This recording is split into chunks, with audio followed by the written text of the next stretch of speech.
Hi అండి, welcome to my channel. అందరూ బాగున్నారండి? నేనైతే బాగున్నాను. ఇవాళైతే మన వీడియోలో నేను చెప్పే మాట ఏంటంటే, ఆడవాళ్ళు చాలామంది ఎదుర్కొంటున్న సిచ్యువేషన్లో ఇప్పుడు కూడా కొన్ని మార్పులు అయితే రాలేదండి. అందులో మెయిన్ తమను తాము రక్షించుకునే ప్రయత్నం అయితే చేయట్లేదు ఆడవాళ్ళు.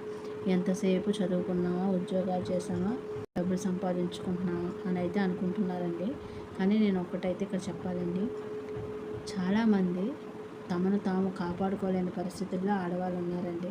అంటే ఎందుకంటే చిన్నప్పటి నుంచి వాళ్ళు చదువుకున్నారా, ఉద్యోగం చేశారా, డబ్బులు సంపాదించారా, ఇదే సిచ్యువేషన్లో తల్లిదండ్రులు ఉన్నారు, పిల్లలు ఉన్నారు. అప్పటి తల్లిదండ్రులు కానీ ఇప్పుడు తల్లిదండ్రులు పర్వాలేదు, బెటర్గానే ఉన్నారు. ఎందుకంటే ఆడపిల్లల విషయంలో కొంచెం బాగానే చూసుకుంటున్నారండి. మార్పు వచ్చింది తల్లిదండ్రులు. ఆడపిల్ల తన కాళ్ళ మీద తను నిలబడాలి, రేపొద్దున మేము ఉన్నా లేకపోయినా తన జీవితం తను నడిపించుకోవాలని అయితే తల్లిదండ్రులు ఆలోచిస్తున్నారు ఆడపిల్లల విషయంలోనే. అందులో నేను తల్లిదండ్రులు ఏమి అనలేను, ఎందుకంటే అప్పటికి తల్లిదండ్రులకి ఇప్పటి తల్లిదండ్రులకి చాలా తేడాలు ఉన్నాయండి.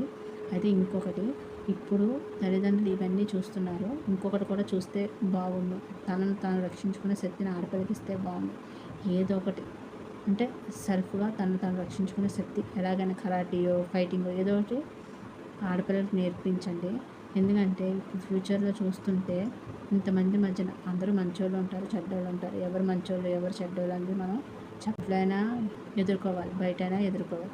అలాంటప్పుడు ఆడవాళ్ళు తమను తాము సెల్ఫ్గా రక్షించుకోవాలంటే తమ చేతుల్లో ఏదైనా శక్తి, అంటే డబ్బు ఒకటే కాదండి, తనను తాను రక్షించుకునే శక్తి అయితే ఉండాలని నేను అనుకుంటున్నానండి. ఇప్పుడు చదువుతో పాటు ఉద్యోగంతో పాటు ఇది కూడా మీ పిల్లలకి నేర్పించండి. అంతేగాని ఆడపిల్ల చదువుకుంటే చాలు, ఉద్యోగం చేసుకుంటే చాలు, డబ్బులు సంపాదించుకుంటే చాలు అని మటుకు అనుకోకండి. మీరున్నా లేకపోయినా తన ప్రాణం మీదకి వస్తే తనను తాను రక్షించుకునే శక్తి ఆడపిల్లకు ఉండాలని నేనైతే నమ్ముతున్నానండి. అప్పుడే మన ఆడపిల్లలు గెలిచినట్టు, మన ఆడవాళ్ళు గెలిచినట్టు. అప్పట్లో టెక్నాలజీ పెరిగింది, ఇంకా డెవలప్ అయ్యింది, ఇంకా రచ్చగా ఉన్నారు. ఇప్పుడు కూడా ఇలాంటి అఘాయిత్యాలు జరుగుతున్నాయి ఆడవాళ్ళ మీద, ఇంకా పడుతున్నారు అంటే మటుకి నాకు బాధ అనిపిస్తుందండి. ఎందుకంటే న్యూస్లు చూస్తున్నా, బయట సిచ్యువేషన్స్ చూస్తున్నా, ఎక్కడో చోట ఏదో విధంగా ఆడవాళ్ళు ఏదో విధంగా ఇబ్బంది పడుతూనే ఉన్నారు. అలాంటప్పుడు ఎవరు వచ్చి కాపాడరండి. కాబట్టి తనను తాను కాపాడుకునే శక్తి ఆడవాళ్ళకు ఉండాలి. అంటే ధైర్యం ఉండాలి, సాహసం ఉండాలి, ఎదుర్కొనే శక్తి ఉండాలి. ఇవన్నీ ఉన్నప్పుడే ఆడవాళ్ళు సక్సెస్ అయినట్టు. కాబట్టి ఇప్పటికైనా మీరు ఆడపిల్లలున్న మీరు ఆడవాళ్ళైనా మిమ్మల్ని మీరు రక్షించుకునే శక్తిని మీరే క్రియేట్ చేసుకోవాలని నేను అంటున్నానండి. నేను కూడా అలాగే ఉండాలనుకుంటున్నాను. ఈ వీడియో కానీ నచ్చితే లైక్, షేర్, సబ్స్క్రైబ్.